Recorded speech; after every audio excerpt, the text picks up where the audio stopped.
اقرأ كتاب الله ترق جنانه وتنل عظيم الأجر والغفران. السلام عليكم ورحمة الله وبركاته. وللوتنا قبابت متكا متى درينيسي انقبضوا تقردا mucaankum maaliif dhufe arroo maal dubbata dhiiroo yoo inni seera cabse morma qabeenaatu geessa biiroo jettanii warri of shukkumtan ceequu an seeran cabsu takkaa cabseen beeku dhimmaan qabaafin isin bira dhufe dhimma koosniin himadha hamilee awwituudhaan onnee qulqulluun hamilee na simadha. akkam jirtan yaa jamaa akkam jirtan jaranaa abbaan bara dhufu rabbi baga geessan barana waan namni hin baadhanne ba'aa guddaa dandeenye rabbumaatu beeka akkamitti akka as geenye arra ga'uuf salphanne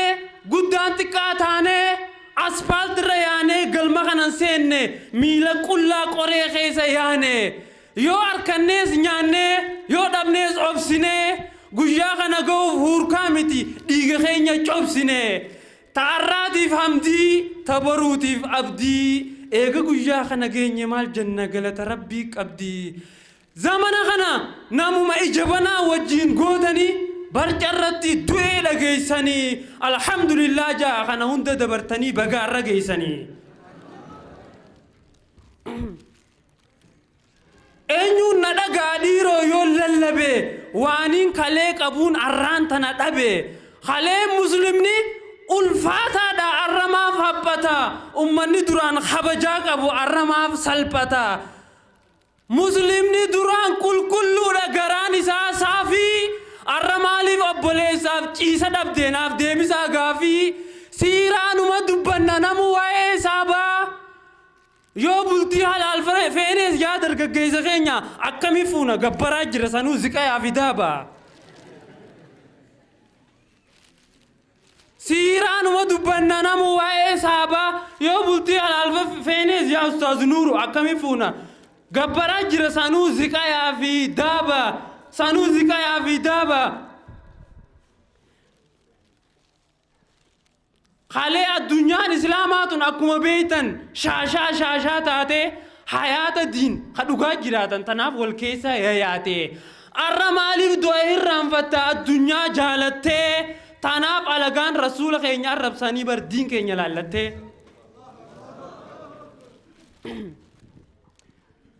eega namni waa baratees doktorummaa isaa PhD isaa xiisha haatee maatarraa eegan yoo rakkina fide gaafa namni nyaatee dhuynaan diin yaachisuu dhiise gaafa osoo masgiinni gubatu abbaan Maamad raaziyaa isaa wajjin yaada malee ciise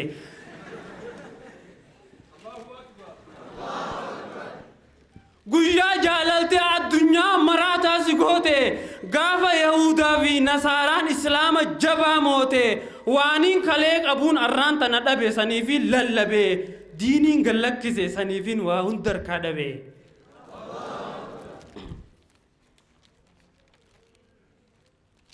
namni diin dagate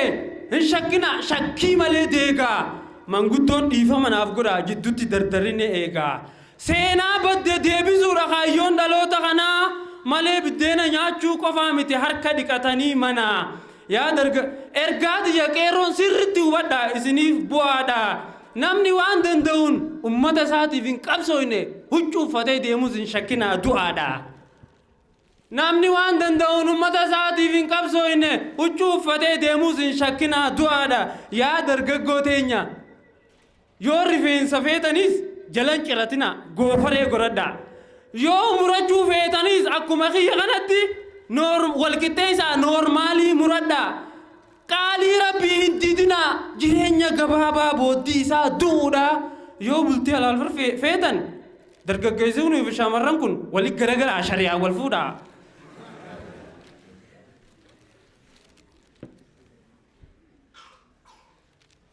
baajaaj miila sadii baajaaj ammaan tanaa bar arbeergoo taate sagagaalumma jirti karaa gubbayyaate sagagaalumma jirtiin jee karaa gubbayyaate dhiifama bajaaj ammaan tanaa bar arbeergoo taate sagagaalumma jirtiin isin jee karaa gubbayyaate dhaloonni ammaa tana jira tanaaf fuudhuu didaa isi wal fuudhaa jirana riskii rabbii fidaa hin sodaatinaa itti seenaa abshiiriin duutanii munshudoonni warra akka badii asuma keessaa ni kaasiniif goona akkamiin fuutanii abuulaal akka gammadan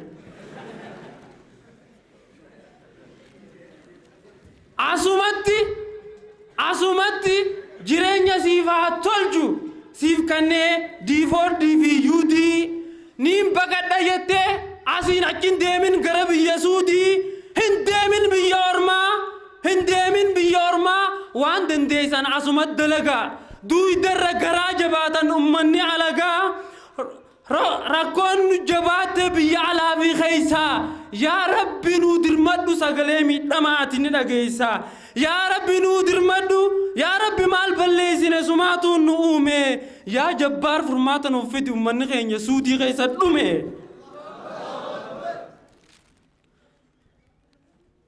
ummanni keenya roorroof hin gabroomu xiqqaa guddaan horma biyyi itti dhalate nyaachuu malee nyaachisuu didde tanaaf godaana gara biyya ormaa obsinee deemna malee garaan keenya ibidda yeroo tokko ol ka'a gabrummaan jabaatte agarsiifnu diddaa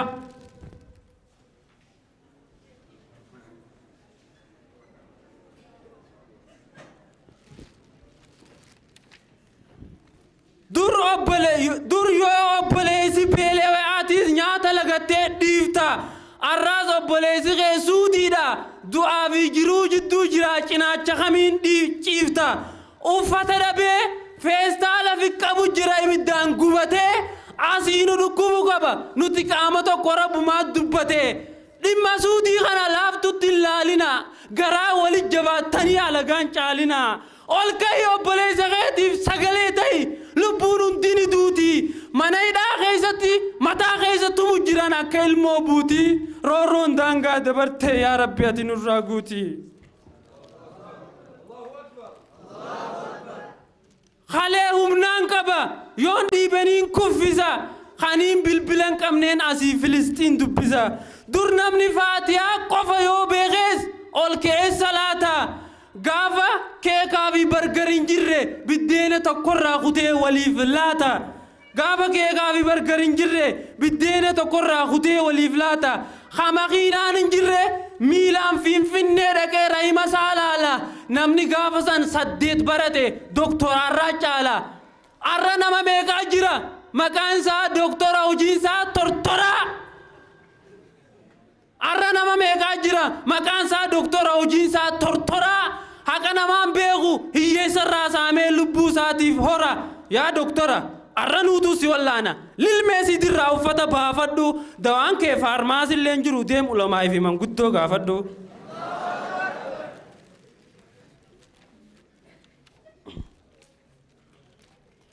jettaniiree jennuuree aartanii booda waan jettaniiree ergamaa rabbii arrabsuun sarara diimaa dabruudha daangaa tarkaanfachuudha akka malee quufuudha nama harree qoobee bar duraanis galanni dhuufuudha ergamaa rabbii arrabsitan jee awwaa isinirraan eeyne warri islaama tokko jaahilaa bar istanyaan maali yoo jettee warra hiikaan beeyne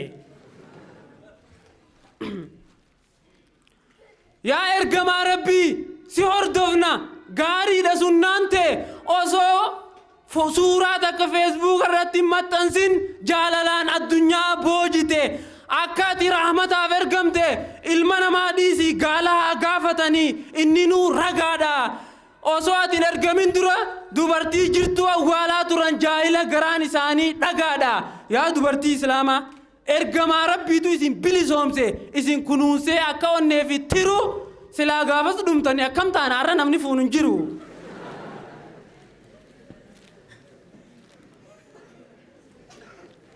khabajaaf jaalala riqicha waa maraa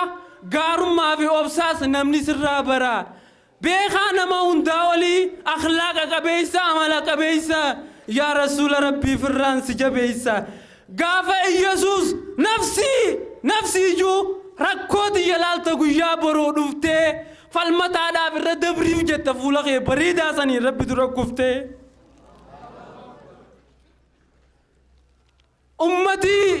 ummatii jettee jaalala nuuf qabdu hojii nu garsiifta jireenya mana lachuu suuta nu barsiifta waa hedduu nuuf goote nu garsiiftee karaa warri ergamaa rabbii arrabsitan osoon beeyne nama madaalinaa dura koottaa bara osoon beeyne nama madaalinaa dura koottaa bara yoo diddan ankeerroo nabi Muhammadi dhagaaniin isinirra duula hedduu si jaaladha wallaahi yaa rasuula addunyaa guutuu toohidaan bilisoomsitee baay'ee galatoomi shari'aa ta'e hundani jaalanna wallaahi sirraa hin qabnu komii gadoo yoo taate malee bishaan tabban ba'u yoo nama caale malee mukni gaaddisan ta'u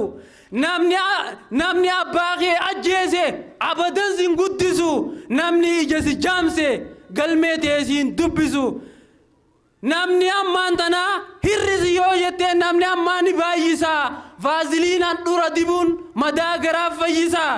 yaa obboleessa kiyya yaa ogeessa kiyya an mataan na dhukkuba maaliif miila na shukkumta yaa nama diin tuttuitu dhadhaa ibidda bu'ee taate bayteetuma dhumta yaa warra ummata keenyaaf hin qabne hadooddii na harkaan harraatuun na dhooysaa dhabooddii abshaallee ofii nyaatee gowwaa afaanit diba karaa sobaan dabranis deebii nama dhiba oduu takkaan arge miidiyaa gubbatti dajjaaliin jiru jettee bakka yuu dubbatti amaanaa ilmi namaa itti qoosu gaarri fudhachuu dide guddaan akka dabbaali nama dajjaal jiraachuu mormuuf irraa eegaa inni nu dajjaali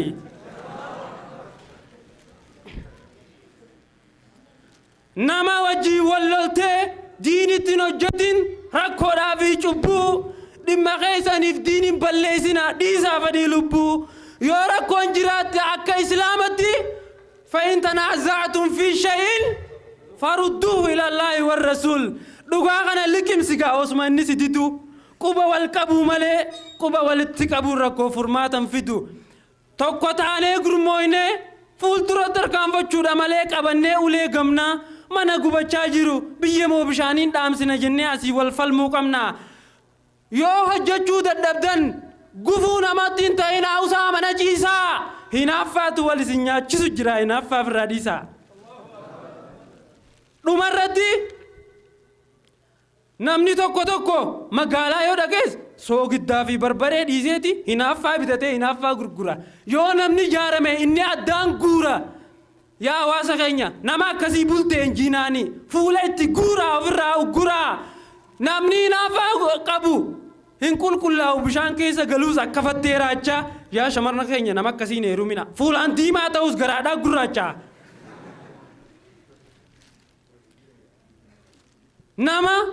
nama bara dhufu leenci nyaatu bara na adurreen kotaasiftii jedhana hubadha dhugaa dubbachuun mallattoo islaamaati dhuguma dubbadha haala yeroo laaltanii kijiba deeggaruu dafaaf irraa dhiisaa dhugaa murteessaa du'aa qabrii ciisaa